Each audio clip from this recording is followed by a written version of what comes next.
You're listening to the Pittsburgh Piledriver. What the hell is that? Podcast.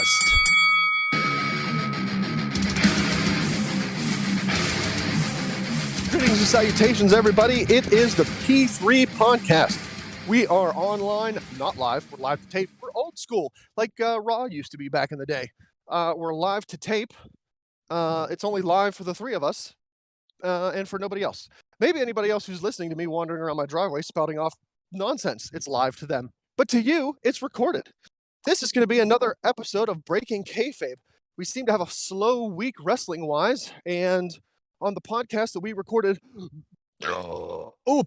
previously, we got out all of our wrestling hobnobbery that we had to get out, so this one is going to be a mishmash of who the heck knows what. So I hope you sit back and enjoy this Breaking Kayfabe. I have no idea what it's going to entail. We didn't discuss anything. It's just all off the cuff. Tiger Bomb Tom is here. Beef the Legend is here. Poot the Bard is once again MIA. Maybe that's him on the loud motorcycle driving down the road. Who knows? He looks like a biker sometimes. And me, Ransom the Madman. We are all, three of us, here to talk at each other. Is that Beef? Is that what we do? Yeah, I mean, sometimes we talk with each other, but it's mostly talking at each other. Yeah, it's a bunch of talking heads talking at each other. So yeah, Breaking Kayfabe time. What's in your heart there, Beef? I'm actually pretty excited. Did you see that Bill Murray is going to be in the MCU? I did see somebody posted something on Facebook about that. Have they given any details on who or what he's going to be? Only that he's going to be part of Quantumania, Ant-Man 3, which I think is a perfect spot for him to debut in. Oh, dear Lord. And it may just be, a one-off, like, hey, I was there. But we'll see. A lot of people are saying maybe he's going to be like the old man Scott Lang, which is cool by me. Oh, that would be super fun. I always thought what it would be like if, and I'm taking nothing away from, forgive me, I can't remember the actor's name, who's going to wind up playing Kang the Conqueror. But I almost feel like a Bill Murray version of Kang the Conqueror would have been not better, but maybe interesting. Yeah, I think they have learned a little bit as they've grown. I think we all love James Spader and his role in the Age of Ultron, but I think that we all also admit that Marvel kind of didn't use him to his fullest, nor did they use the character to his fullest. Yes. I think they kind of made him an afterthought. And I think that the comedy aspects of the character kind of invite that, whereas Thanos felt more, real and immediate because there was no ha-has, there was no guffaws, there was no here's my evil plan. There was just here's what's going to happen. Goodbye now.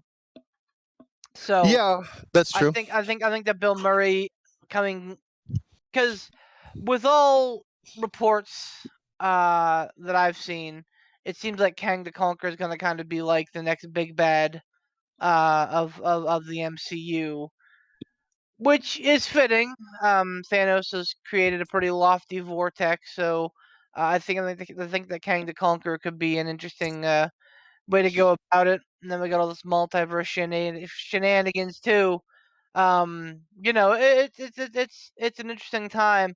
I, despite being excited for Bill Murray's cameo / part in Ant-Man, I am very much in a Infinity Saga hangover. I described it like this to my wife. Having been through the Infinity Saga is kind of like, sometimes I'm through the Xfinity Saga. yeah, right. My God. I think we've all been there. Is kind of like having a relationship. I mean, it was a 10-year long commitment. It's over now. So seeing guys like Spider-Man or Ant-Man is kind of like the ex-girlfriend booty call, where it's like, you know what, I probably shouldn't, but hey, what the hell? What's one more good ride, Uh, things like Venom and things like Venom is like, okay, you're new and different, and I'm just looking for something exciting here. But like for the most part, like after you get out of a serious relationship, you're like, I don't want to get back in right now. We haven't seen Shang-Chi. I've heard good things. We're not excited to see the Eternals. I have not. I've actually heard bad things about the Eternals. Um. So yeah, it's tough, and I think that Marvel's gonna find that is the case as well. That it's gonna be tough getting their footing back after having this big, epic storyline to try and get everyone back involved again. So here's my question: since we're talking Marvel, so the Marvel Cinematic Universe from beginning to Endgame. Let's not count anything that came after Endgame. Well, throw Spider-Man Far From Home in there because that kind of was maybe sort of Yeah. in the thing. That was like, So- it was like just before Endgame, just before. It was just after, but Yeah, it? it was, yeah. Okay, yeah. my bad. So Sorry. let's say beginning of MCU to Far From Home. Hmm. What was your biggest disappointment in the MCU saga? It could be a whole movie, part of a movie, character plot, whatever the case may be. If you're looking back on it, and you would have to say, this is the one thing, if I had my druthers, this is the one thing I would like to have seen them do differently because of blank. Disney by Sony for the rights to fucking Spider-Man and Tom Holland ad infinitum. Yeah, that's one right off the top of my head. God, Yeah. I wish that they would acquire that and X-Men. Honestly, Yeah. Well, Let's they just say- have X-Men. they do Let's now. say, yeah, they do. Okay, Let's say sweet. movie-wise. What they've done movie-wise so far. Yeah, that was my like ha ha ha answer. Yeah.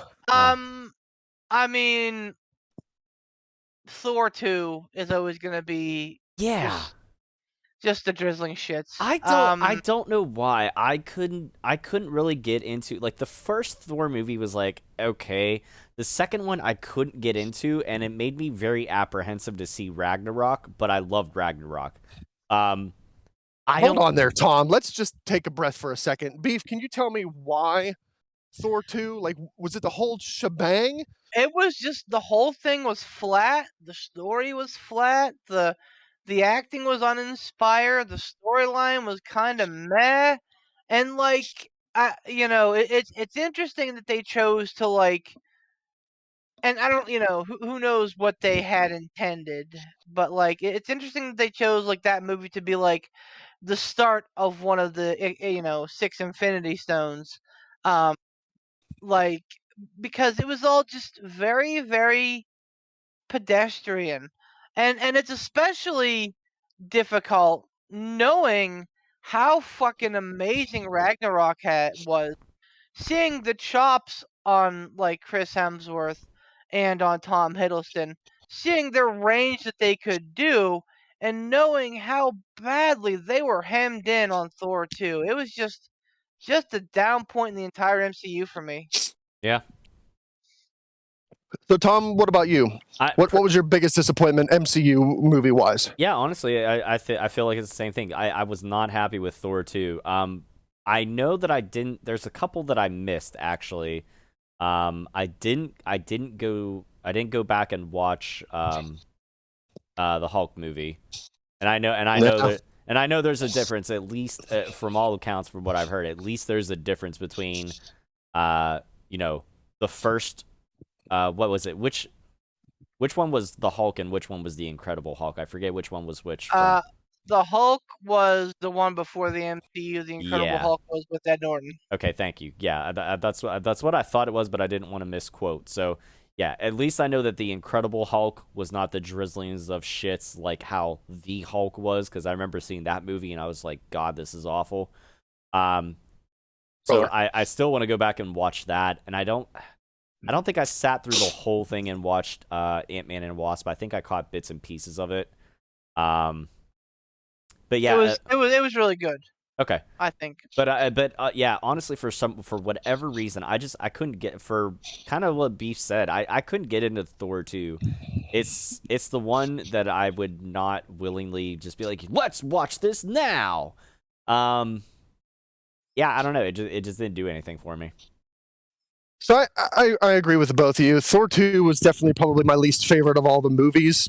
Pardon me. I don't count the Incredible Hulk because I completely forgot that it even existed within the Marvel Cinematic Universe. I know that the General is in it and Tony Stark shows up, but I completely forgot that it even existed, really. But I would have to say probably my biggest disappointment was the Ultron character arc. James Spader, I feel, really, really nailed Ultron. I loved the way that they had him. I loved his personality because I feel like James Spader's character of Ultron was kind of like that complete mirror image of Tony Stark's Iron Man, where he was evil, but he still had that snarkiness that Tony Stark has. Yeah. Ultron had that snarkiness. He wasn't this overpowering force coming in and being that Thanos character. It was like they thought about it and went like, oh, well, if we're going to have Tony Stark create Ultron, it's pretty much going to be a mirror image of him.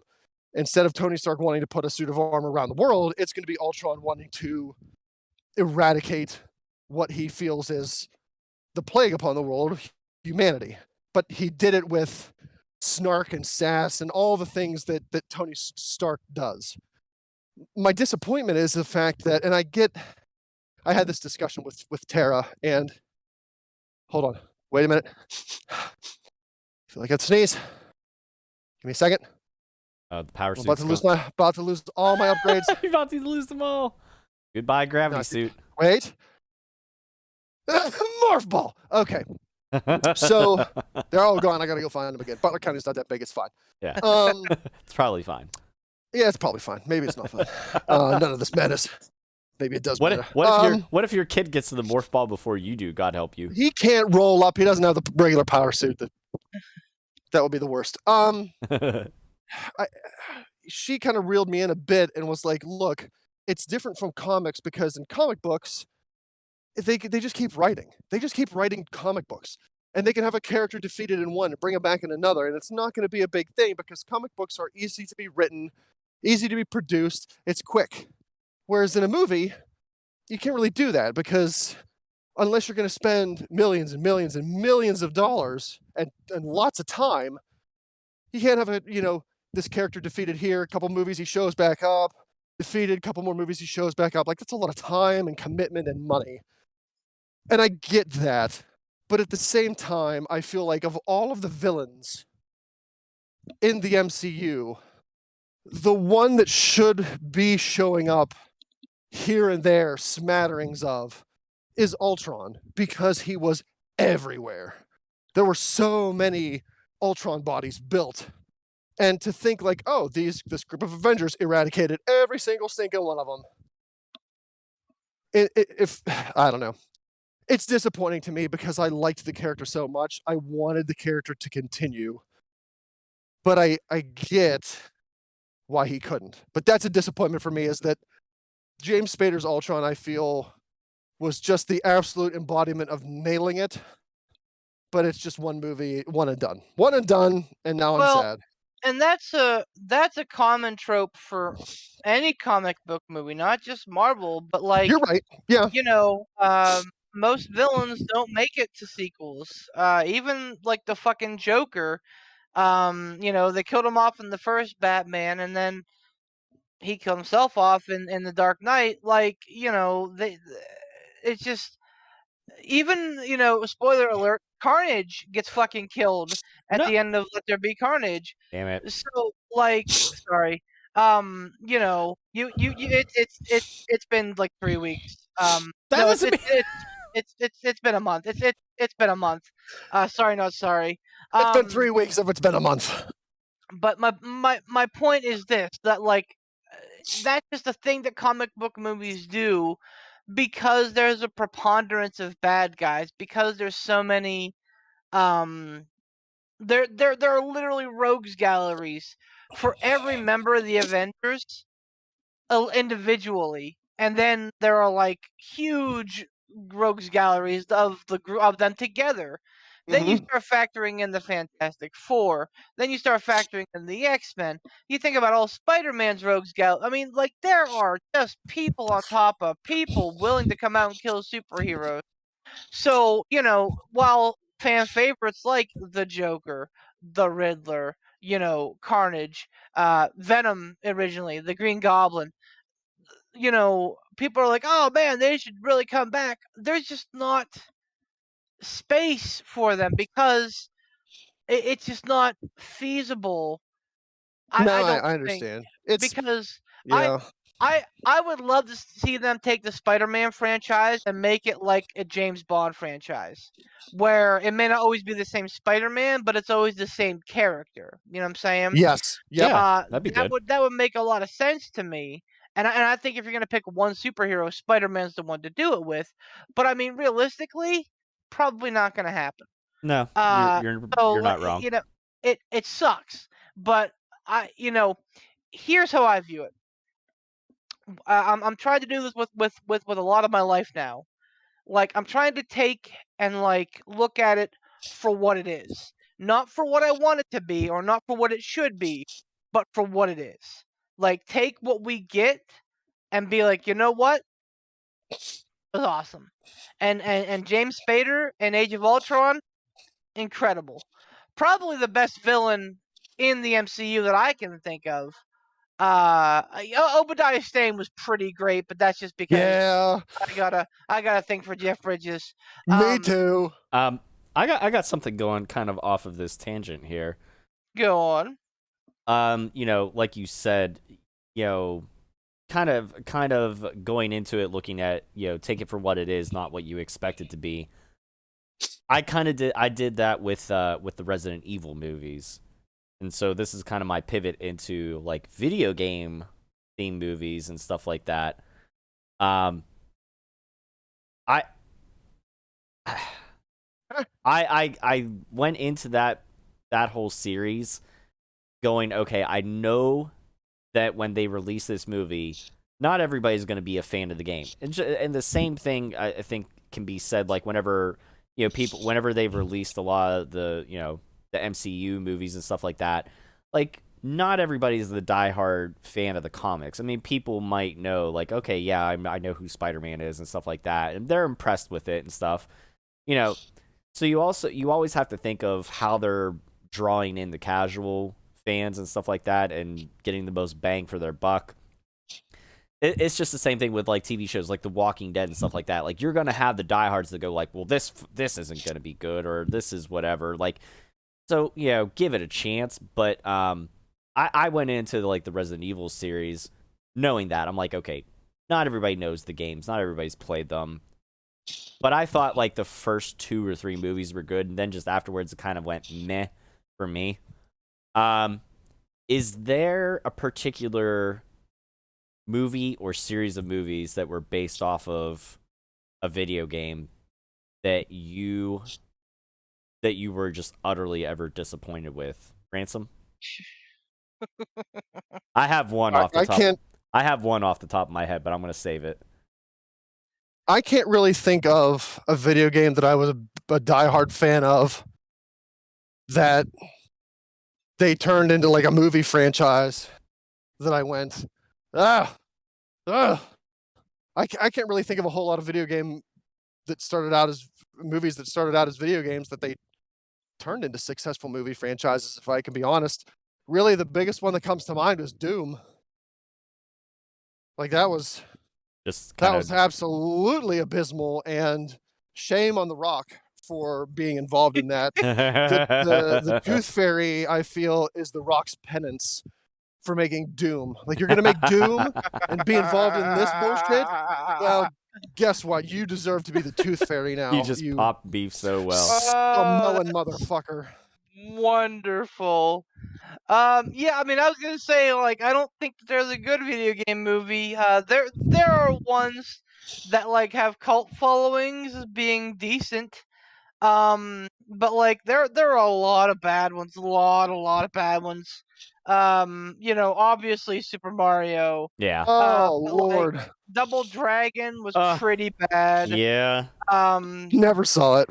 It was not It good. was not good. Like the cartoon was awesome. I loved the cartoon growing up, but the movie, ugh. I'll tell you what. I loved the new Mortal Kombat movie. I thought it was perfect. Like as good as I wanted it to be and then some. Yeah. But I really dug the original old school Mortal Kombat movies. Mortal Kombat Annihilation. And I'm aware that I'm in the minority, and I'm aware that especially Annihilation was very, very bad. Yeah. But it didn't stop me from enjoying it. Because, sometimes you just gotta batten down and be like, you know what, I know this is gonna be a train wreck, but let's get the popcorn ready. I have very fond memories of the first Mortal Kombat movie because I think Ransom will remember Cinema 123 out on the bypass there outside of Vandergrift. Yep. And Is that the one up by the Giant Eagle? it used It's to be not up there anymore. It's not anymore. Yeah, that's the one. It was there. Yeah, I think it's like a freaking auto parts store now or something. It's I an don't know. AutoZone. The Pizza Hut's still there though.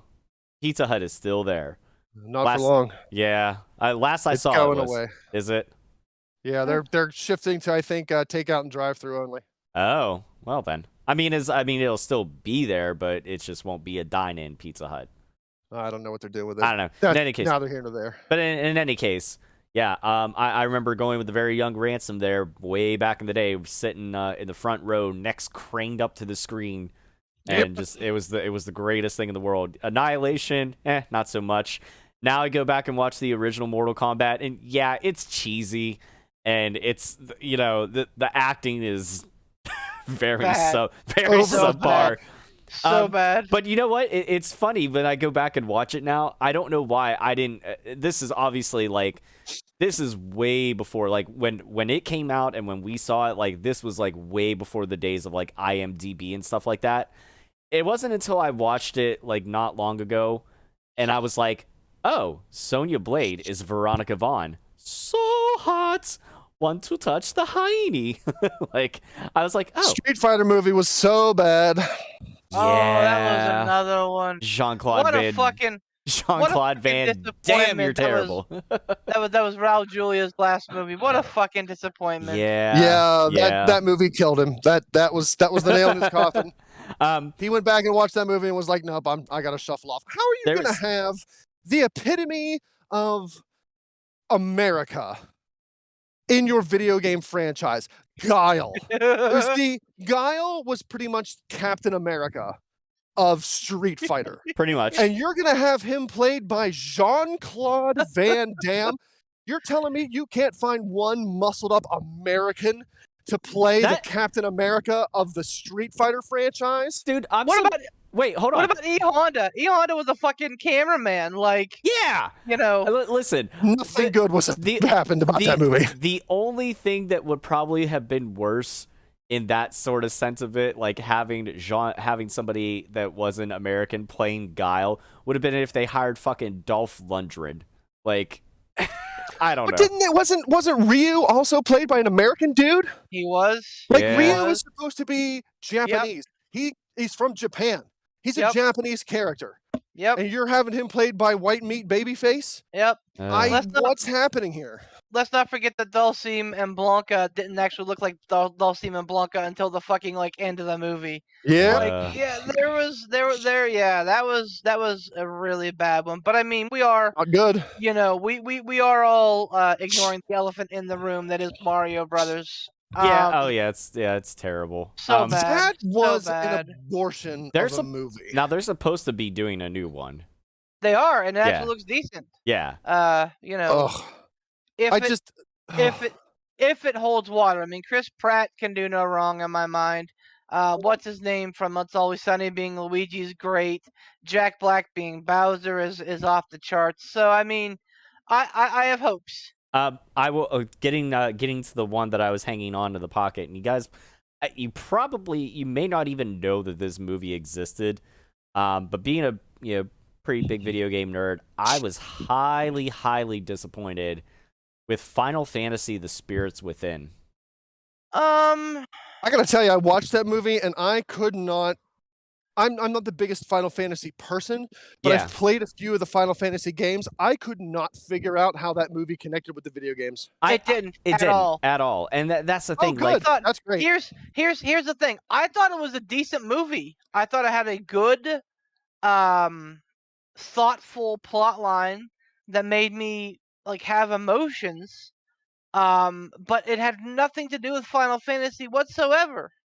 now, granted, every single Final Fantasy game is like they're all their own like individual stories and stuff like that. With the exception of a couple of things like 10 and 10-2 or whatever. But like when I watched that movie, and I God help me, I may actually give it a chance to go back and watch and see if I feel differently. But I remember for the Final Fantasy games that I had played back in the day, which I think at that point was probably like at the very least like 7, 8, and part of 10. I didn't get any sort of Final Fantasy vibe from that at all whenever I watched that movie, and I was so utterly disappointed. I'm like, it shouldn't even have the words Final Fantasy in the title because it's so far off the mark. Like, I didn't get it at all. It should have just been a movie that had nothing to do with Final Fantasy. Like, Yeah. they could have just called the movie Spirits Within, and it would have been a fine standalone movie. But I went away with it. I went away from it going, what did it have to do with Final Fantasy? Like, what did I miss? Did I not play one of the games right? What did I But do that's here? marketing. But that's marketing because It they had is. a popular franchise that they Yep. hamstrung to it. And in retrospect, yeah, we're saying, oh, it was a mistake. But if it were a critically acclaimed movie and everything, then oh, what a smart business idea. I get it. My My I will question now is, when we're talking about video games and movies, Yeah. it is 2021. And we're fast approaching 2022. Yep. There have been video games that are dynasties Oh yeah. that have been around since the mid to late 80s. Where the fuck is the Zelda movie? Where's the Metroid movie? You had all the opportunity in the world to go, hey, you know what? Orlando Bloom made a fantastic sword-wielding, arrow-shooting elf in The Lord of the Rings. Why don't we just keep the ears and the long hair on this fella, keep that fucking bow in his hand, give him the do-do-do-do, and send him on his way into the Zeldaverse? Nope, that time has passed. He's an old man. Why have we not had a Zelda movie franchise? Why have we not had a Metroid movie franchise? Halo is basically a video game that's a movie franchise. You have the entire plot, the entire story, characters. You have everything you need to transform that into an epic science fiction action adventure movie. Yep. Why are they relegating such great games strictly to video games? Now, I feel like I'm answering my own question here. That's going back and looking at the Mario movie, the Street Fighter movie. They've done some movies out of some iconic video games, and they've just been bastardized. But why can't you take great video games and just go, you know what? The plot's already here. All we've got to do is hire some actors, do some great-looking CGI, write some dialogue, and pow. Well, there you go. Well, I'll tell you what. Yeah, you kind of answered your own question, but I think there's another factor to it. I think it honestly it may come down to just kind of licensing negotiation stuff. Like I mean, look at like Zelda and Metroid are both Nintendo exclusive franchises, and we know how Nintendo is very protective of their content and their stuff. So it may be a matter of that. I don't know. Maybe it is fear of things being bastardized. I will say though, while we may not be getting movies of them, they're supposedly in the works. We're supposedly possibly getting some like a God of War kind of series or whatever. I think that's supposed to. I think that might be on HBO or something if they ever do it. And also supposedly getting The Last of Us, which the lead character of Joel being played by, help me out with the actor's name, the guy that plays the Mandalorian and played Prince Oberyn in Game of Thrones. I don't know. Carlos Mencia. No. Nope. Diego D. Starts with a D, doesn't it? I can't remember, but that guy, the guy that plays the Mandalorian, he's supposed to play the character of Joel, which should be pretty interesting. I feel like he could do a really good job of it. I agree with you though, Ransom. Like, I've seen rumblings before. I've seen people share stuff to me about like that they were gonna do a live action Zelda series on Netflix. Ugh. And I was like, for the love of God, don't fuck this up. Because I will say, like, just like how we're sitting here saying, like, there's a lot more bad than good when it comes to some of these things, like especially video game movies. I mean, on the good side of things, like we mentioned how cheesy the original Mortal Kombat is, it doesn't hold up well. But you look at the one that they redid recently, and they did a good job, and they left room for the story to continue, should they choose to do so. I'm hoping that they do. But If the Miz is not Johnny Cage, we riot. exactly. Oh my Lord have God. mercy. Yes, we need that. I've said that. I said that, before the new Mortal Kombat movie came out. I was like, if we don't have the Miz as Johnny Cage, this is a fucking disservice. Don't go down that road, because then you'll start seeing wrestlers pop up and it'll all of a sudden twist its way into a WWE production. Now hold on. I know. Brock Lesnar is Goro. Honestly, that wouldn't be bad. Damn it! Oh my lord. Well, you don't have too much dialogue. You just kind of have to Exactly. pound on your chest and break people in half. Exactly. So answering Ransom's question, twofold. One, like Tom mentioned, Zelda and Metroid specifically are Nintendo qualities. Nintendo basically said to America and Hollywood, here's our favorite Fabergé egg. Be very careful with it. And Hollywood went, what? And immediately dropped it and shattered it. And Nintendo went, oh, okay. Well, don't worry about this other room of Fabergé eggs we have. No, don't mind us. Like after what Hollywood did to Mario, I can't begrudge Nintendo one bit for not letting them do anything to the other. I'll tell you another fucking movie abortion that wasn't necessarily based off a video game, but kind of, since we're kind of in the same realm, I'm gonna say, like, we're talking comics, video games. I'll say, even animated stuff. The Dragon Ball movie, Dragon Ball Evolution. Absolute, Don't talk about it. Exactly. I've heard that was bad. Don't talk about it. You don't have to talk about it. We're just gonna say it's a prom night dumpster baby abortion dumpster fire. Like, it's Part bad. Part two is this. The same reason why they immediately went off the rails with the Resident Evil movies and never really got back on track. Oh God. Uh-oh. Don't die. Live. Video game fans are much like Star Wars fans, are much like wrestling fans. They'll bitch if you get it right. They'll bitch if you get it wrong. Prime example. They make Resident Evil movie, and it's just about them in the house. They don't do any of this other bullshit that they did in the original one. It's just them in the mansion. You know what video game fans would say? Sure, that was accurate, but we've already seen the storyline. Why didn't they do something more creative? And that's the problem. Like, video game fans are not going to want to go and watch something that they've already seen. No, I would, because I like seeing how artistic licenses are given. I like seeing how people kind of take the rules and make it theirs. But for the most part, people want new and unique stories. With video games, especially Zeldas and Metroids and Halos, where there are literally hundreds of hours of gameplay, like there's a bunch of stories already out there. So the people writing these movies, or that would be writing these movies, have to go out on a limb of a limb and hope that something sticks. Yeah, I mean, I can see your point with that. It would be nice to see somebody. Isn't that just- what Marvel did though with the MCU? Like there's thousands True. upon thousands of comic books and storylines in them, Yeah.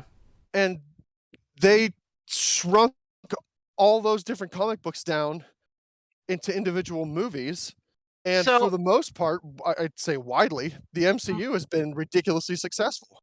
Marvel. So by the time that the MCU kind of became a thing, like after the Disney buyout and everything, like after it was kind of taken from Happy Hogan, I can't remember his name right now. John Favreau. Yes. After basically the Russo brothers were tasked with it, like they had a fucking small army, like working on logistics, working on, okay, what's this movie going to be? How's that going to fit in? Like, how can we take this?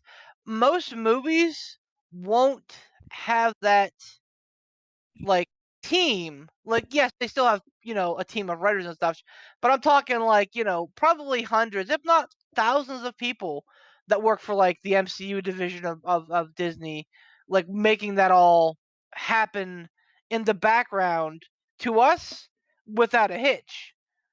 Like normal movie franchises aren't going to have that, especially if it's a new movie franchise where there's nothing proven. It's just kind of throw a pan at the wall and see what sticks. That's a good point. Now I will say, this kind of even extends. It extends even into the literary world too. How many people say like you go see a movie, and it's like, oh well, the book was so much better and stuff. It's That's what I'm saying. People, it's a different kind people of are gonna beast. bitch. Yeah, it's a different kind of beast. Now, I mean, I've seen some stuff like, for example, I love the whole Hannibal Lecter saga of movies there. I and one in particular with Red Dragon. I didn't read the other books, but I read the book Red Dragon, and I gotta say, from the book to the movie was pretty much spot on. They did a really, really, really good job with that. So kudos to them.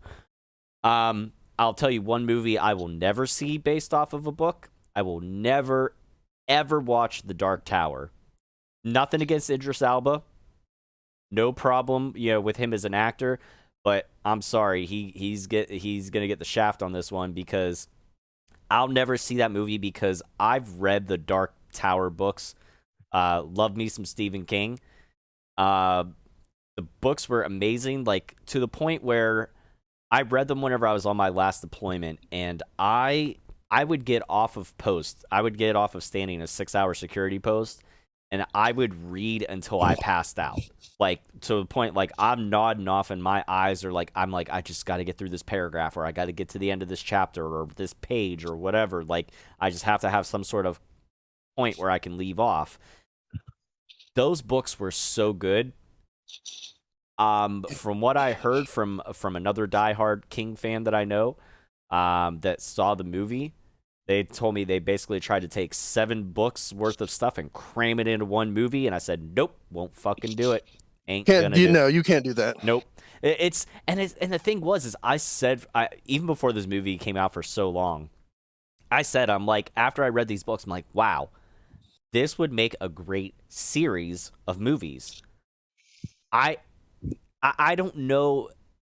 I mean, he's a very well-known author. It's not like if somebody said, if somebody put out a trailer for a movie based off of book 1 of The Dark Tower, if they said like based off the novels of Stephen King, people aren't gonna be like, who the fuck's Stephen King and why would it blah? No, like he writes some very, very good shit. So it's not like people wouldn't give it a chance. I mean, look at how many of his other movies, how many other movies got or books got made into movies. Carrie, fucking Pet Cemetery, the Shining, It. Oh, I mean, Stephen King hated The Shining. oh, by I the know, way. I know he did. I know he did. I love The Shining. I thought it was a great movie. I know Stephen King hated it, but yes, I'm well aware of that. My girlfriend reminds me of that all the time when we talk about it. But like big books like that or series of books, you have to do series of movies. yeah, well, You like can't condense them down into one movie. No, it's Lord. fine. Now- No, it's fine. Fuck Idris Elba.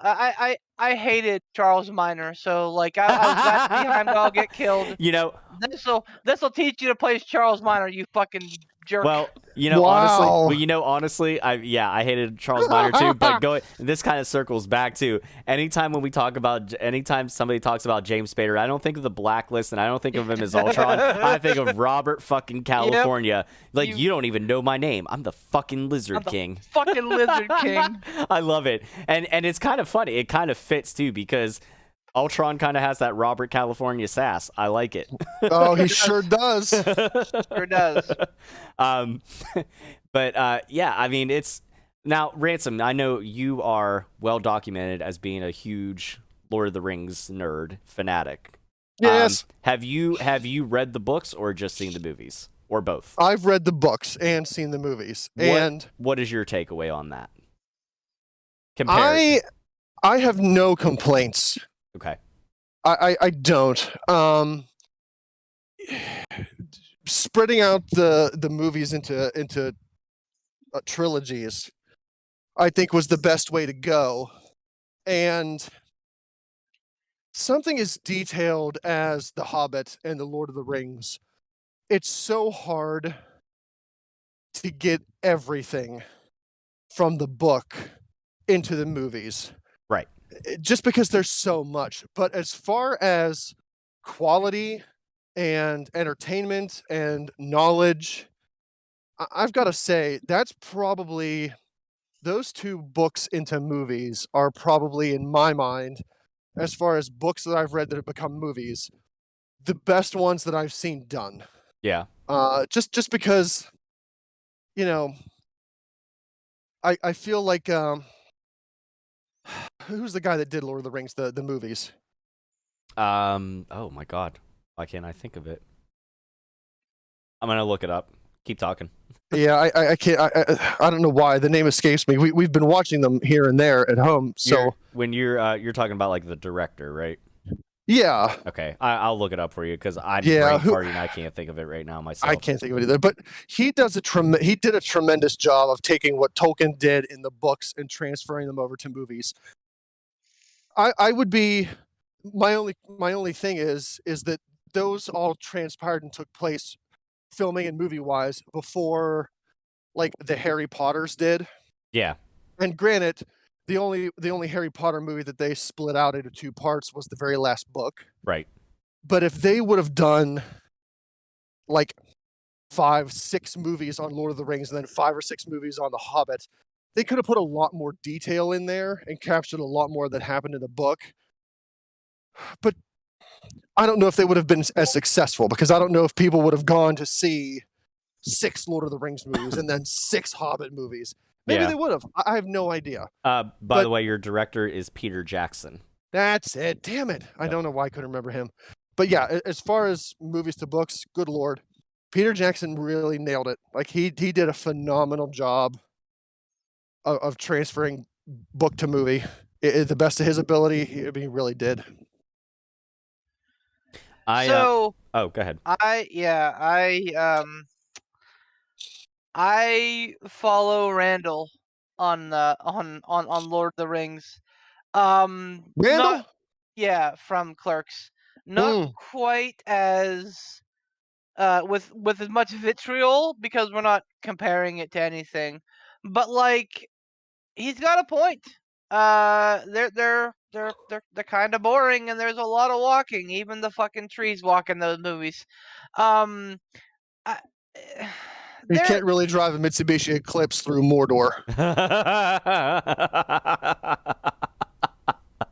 No, what I'm saying is there are lots of lulls in the movie, especially especially the extended cuts.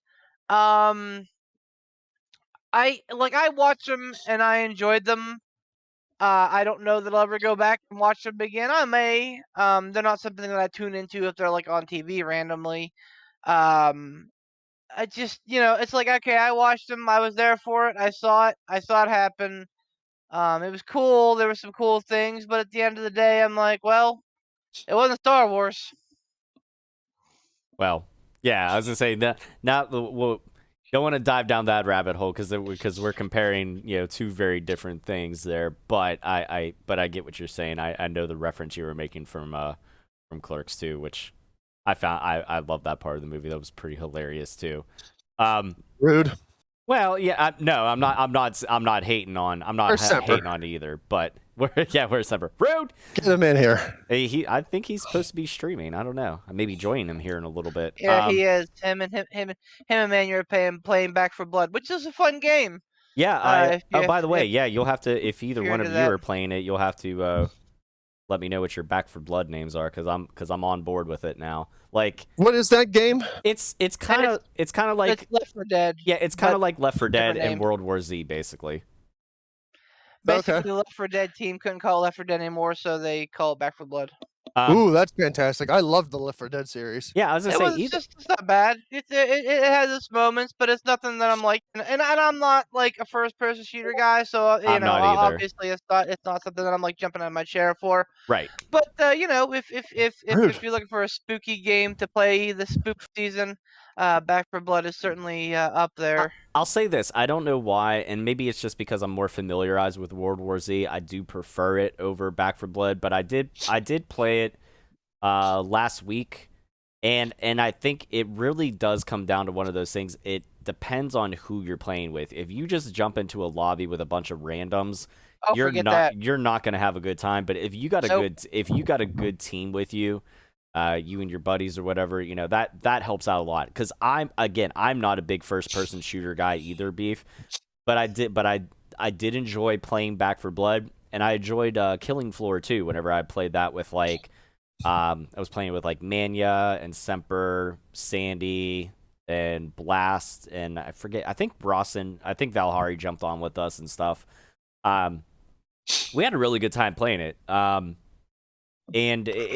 I was thoroughly surprised. At first I was kind of like, but it's just it really sometimes does come down to the company that you keep with it. Now, I will say, despite the company that I had, I was not a fan of Dying Light. And I know that's probably a big, there'll probably be people that listen to this go like, you're fucking nuts. Well, tough shit. Deal with it.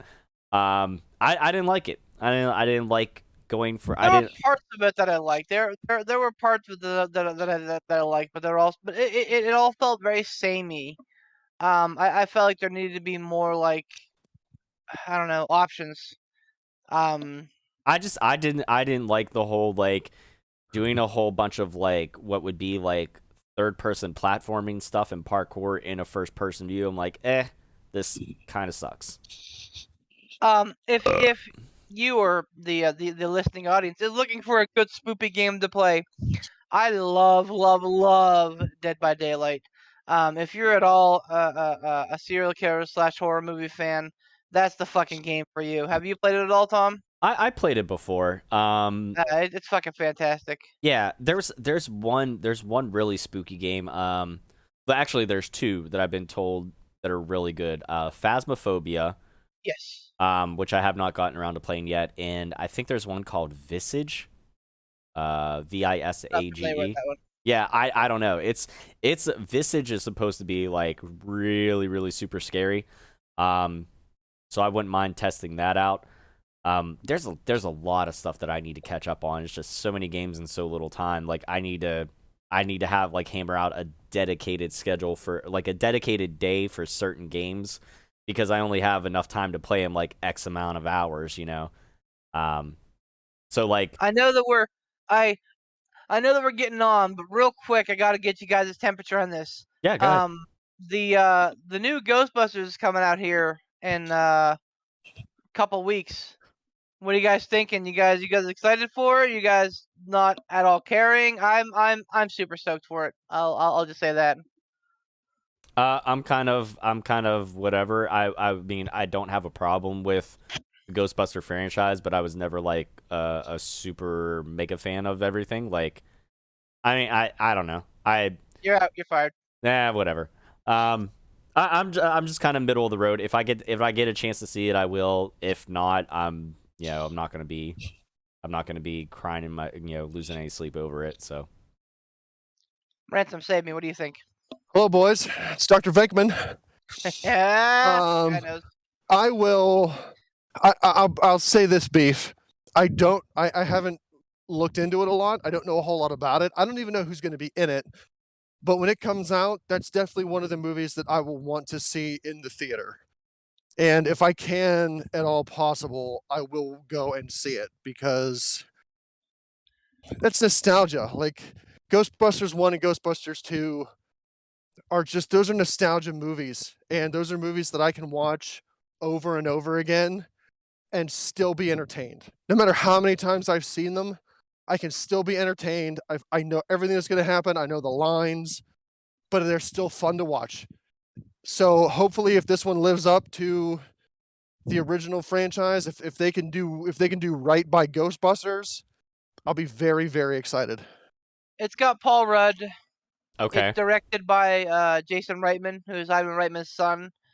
Oh, Ivan Reitman was involved, and all of the Ghostbusters, the old Ghostbusters that are still alive, make a cameo. okay. The story's oh about yes. the story's about Egon's daughter, I think, Now, and more importantly, his granddaughter. They like move into a house that he owns in the country. They kind of stumble upon some of the stuff that he had, like some of the Ghostbusting stuff, and apparently they let out the evil, and they have to go and be Ghostbusters. I mean, it's like it's almost kind of like a Stranger Things vibe, but also with Paul Rudd. so quick I'm question. here for it. So 100%. So when, back a while ago. Now I'm trying to remember because how many Ghostbuster movies came out recently? Like there was the all female one. Yeah. Okay, Which but is was a there, lot more guff than is deserved. now was there? I can't remember. Was there another one too or no? Nope. Okay, so I'm gonna say within the last 2 years or so, when we saw there was like a trailer and there was like an old barn or something, and you saw the car sitting there. Is this what that one is now? Yep. Okay, then I retract my earlier statement saying that I'm kind of meh. I'm a little excited for it. But I feel like I need to go back because I haven't watched the old Ghostbuster movies in so long. Like again, I didn't hate them, but they're not something for me that I go back and I like rewatch and like how Ransom does or anything like that. I mean I have no problem with them, but I just never get around to it. It's not one that I'm like jumping out of my seat to go back and watch stuff. But if somebody put it on, I'd have no problem sitting down and watching it. There are very few movies that I can quote line for line. The original Ghostbusters is pretty damn close. I will tell you. I am the keymaster. Are you the gatekeeper? I will tell you. I will tell you one movie that I am looking forward to watching here in the next couple of days. Since, well, by the time this airs, it'll be after Halloween, I'm sure. But I'm trying to make it a tradition that every year, the night before Halloween, that I will watch The Crow, and I will only ever watch the original Crow movie with Brandon Lee. I will not watch any other ones. That I can't. I've tried watching, City of Crow, City of Angels or whatever, and I think they had a TV series or something. I was like, nope. I just go back and watch old 90s versions of Nitro to see Sting. Oh man! Now, listen, I've had enough. Speaking of Sting, I have to ask, do we have a Stump the Chumps? We do. Yeah. If we This is if we have Breaking time. Kayfabe, but I do want to talk a little wrestling and do a little chump stumping here Yeah, man. before we sign off. We don't Yeah, have man. we don't have the full power. We'll take a handicap. Okay. Take a handicap. I think we can handle it. Okay. Yeah, If not, I'll eat my words and I'll let somebody take my spot. Oh. I think Pat deserves the handicap, especially after the fantasy drubbing he received at my hands last week. You are Oh welcome. my. Wow. Pat. Nailed it. Now that the draft is over, he Okay. says. Ugh, Oh, boy. jeez. Who was the last person taken for Raw in the first draft? I am only speaking of the ones that were televised, not the behind the scenes scrapped edited with Stone Cold. Um, first Wow. draft. Okay. So, fuck. Yeah. When was the first draft? You guys are pretty much on your own because I feel like this is whenever I was away and deployed or I just got back and I wasn't back into wrestling yet, because that had to be around. So it's after The Lesnar beat. 2002? No, Yeah. not was it? Yeah. Yeah, It's 'cause that's after when Lesnar was there. Lesnar beat. It's after Lesnar beat The Rock for the world title, undisputed title at SummerSlam, and then he became a SmackDown exclusive talent. And then Eazy-E brought the briefcase with the world title to Triple H, Was and it just was was it like, really "Hey, here you're the champion." was it Yep. really that long ago? Yep. Wow. Okay. Well, that was like right before I graduated. So The new draft, I know who the last draft pick was. It was Alexa Bliss, and everyone was like, "I don't get that," and now everybody's eating their words. Wait. Yeah, This right. one? Wait. Hold on. Again, she was the last draft. No. I mean, not like the most recent, but like the new first draft. So back back when they broke up the rosters, what 3, 4, 5 years ago now. Yeah. Whenever Um, she was the last NXT pick to get drafted. She was the last draft pick. Period. Yeah. She was Miss Irrelevant. And everyone's like, "Oh, I don't get that. She's just a manager," and fucking, she immediately made everybody eat their words. Anyway, that's neither here nor there. Yeah, I got no fucking clue. I couldn't even begin to think. So who was the what was the question again? Who was the last draft pick for Who was the Raw? last draft pick for Raw on the first draft? Oh, would this have been whenever it was wasn't John Cena, because first he went from No. Raw to SmackDown and then Raw got him That back wasn't or the something? first. That wasn't the first draft. No? Okay. No, I that have no was fucking idea. that was I think a year later after John Cena won the Okay. title. and Yeah. Oh For no, a while, Raw that- had both titles on the same show. actually no, for a month. that would have been a little while after that. I'm thinking way off Maybe base. 2 or 3 years. Yeah. Because it was after he was actually like it was after he was done with his whole Dr. Thugonomics shit. No, he was still Doctor of Thugonomics. Really? Yep. Okay, see, I told you I'm not good with this era, because this is like right at the end of high school, and I was like going to the military, so I was fucking checked out. So, So the one thing you did say there, Beef, about Alexa Bliss got me thinking. I feel like the first draft there was like a big, maybe not super big, but there was kind of like a rather historical thing almost. I feel like a woman was the last one drafted, I think Ransom's got it.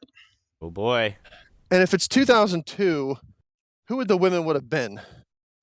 Was Trish still Trish. there? Lita. yeah, No, it was before Mickey James and Melina and them. no, I So don't know Trish, about that. 'Cause- Lita. No, I don't think Yeah. it would have been before Mickey and them, because I feel like I don't think Mickey was there in 2002 I because feel- WrestleMania. So this would have been between WrestleMania 19 and 20. okay. Uh, Because I feel like this is like I remember watching like Mickey and stuff like that before I left and went away. Mickey's big jump was at WrestleMania 22. That's when she beat Trish Stratus. Melina came after her. So it's still probably a good 2 years before she got her chance. Okay. it would have been Trish, Lita, Stacy. Would she have been there? Yes. Yeah. I think so. Oh yeah, because wasn't Tori Wilson. Stacy was Tori. Yeah. I was gonna say Stacy at about that point. This would have been just after the invasion stuff started. Yeah. Yeah. So Stacy was definitely No, around. this would have been about 2 years after the invasion stuff had happened. Well, no, because the invasion. but Stacy would have been there then. Yes. What I'm saying is She the would have been invasion. like the Duchess of Dudleyville, I think, at that point. Well, if the first draft Oh, was yeah. if the first draft was in like 2002. I'm sorry, this is probably between WrestleMania 18 and 19. Excuse me, because that's when Brock Lesnar won the title at 19. Okay. Did he win it back? Yes, because the titles were separated at 19. So yes, so Yeah. it would have been between 18 and 19. Hmm. Not that helps anybody. That would have been 2002. So women would have been Trish, Lita, Tori, Stacy. China. The ages one. China would have been there. I don't know if she was still there at that point. Maybe she was. Maybe Jazz, Gail Kim. I feel like Ivory. I want to say Lita because wasn't there some to do about like the Hardys being drafted to one place, and Lita was like the unknown, but she wound up being drafted with them. Yeah, yeah. I I believe could it. be way off. Maybe maybe Well, the whole and Alexa Bliss thing threw me. now, like you talking about this is having me reading the question a little bit like, who was the last person drafted on to Raw? Just the way you said that. I don't know. I think you may be right. At least I think you may be onto something. But yeah, Lita was on Raw. I think Lita and Trish were Raw. Stacy and Tori were SmackDown. Okay. Yeah, I would say Lita. I have. I mean, I if don't know. that's I your have a inter- feeling, but I have no idea if if that's that's your really right. intuition, if that's your intuition, I can't go against that. I'm okay It's with. my intuition, but then again, like I said, I could be way off. I might Usually- just be thinking something differently with the whole Alexa thing. I mean, I think you might be onto something. Again, like I said, this was around the time where I started to kind of fall out because other things were happening, life and everything like that. So I was kind of focused on everything else like that was getting ready to be forthcoming. So, I'll go with Lita. I'll go with Lita. Fuck it. Agreed. Let's see what happens. Not that the draft means anymore, but the answer to the question is that the 10th pick of the night for Raw was Lita. Damn, son. He does go on to say congratulations to Ransom and allegedly Bob Gray in the Chooseway Championship. Allegedly. Allegedly great. But Here comes my favorite part of any podcast. Hang on, I gotta loosen my belt because I'm about to fucking go 6 to midnight real quick.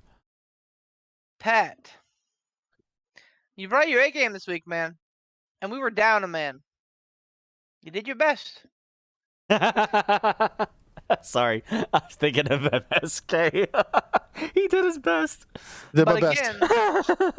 again, just like last weekend, you lose, sir. You get nothing. That's fantastic. Bing! That's I love it. 6 to midnight. Oh, well, with that, I'm going to go ahead and do it again. Everybody, we appreciate you listening to the Pittsburgh Pile Driver podcast. Hopefully this was entertaining to you in your video game / movie buttons. I hope they were tickled. Next week, I'm sure we'll be back with some more wrestling.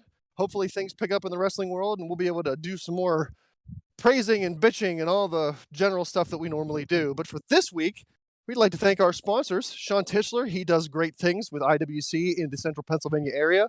Go check out IWC. You'll see future stars wrestling there. Guaranteed. Also, thank you to our sponsor, Casual Gaming Dad. Check him out on Facebook, YouTube, Twitch. He does the gamings on the regs. Join us with Casual Gaming Dad, our very own Tiger Mom Tom, every Tuesday at 9 p.m. Eastern Time. For Among Us, it's lots of fun. You should be there if you're not. Also, Poot the Bard, he does some stuff on YouTube. Check him out there. Sometimes I allegedly do stuff on YouTube. You can go and see what kind of stupid stuff that I do on Frig Off Ransom. That's 1G. Again, if you don't know how to spell Frig, 1G, Frig Off Ransom. Go find me there. And I think that's it. I think we're done here. Hopefully next week we'll be back up to full capacity in a 4-man show. But stay tuned. You never know what might happen. For Beef the Legend, Tiger Bomb Tom, the absent Poot the Bard, and one half of your Cruiserweight champions, allegedly, Ransom the Madman. Thanks for listening to the Pittsburgh Pile Driver podcast, and we'll see you next time.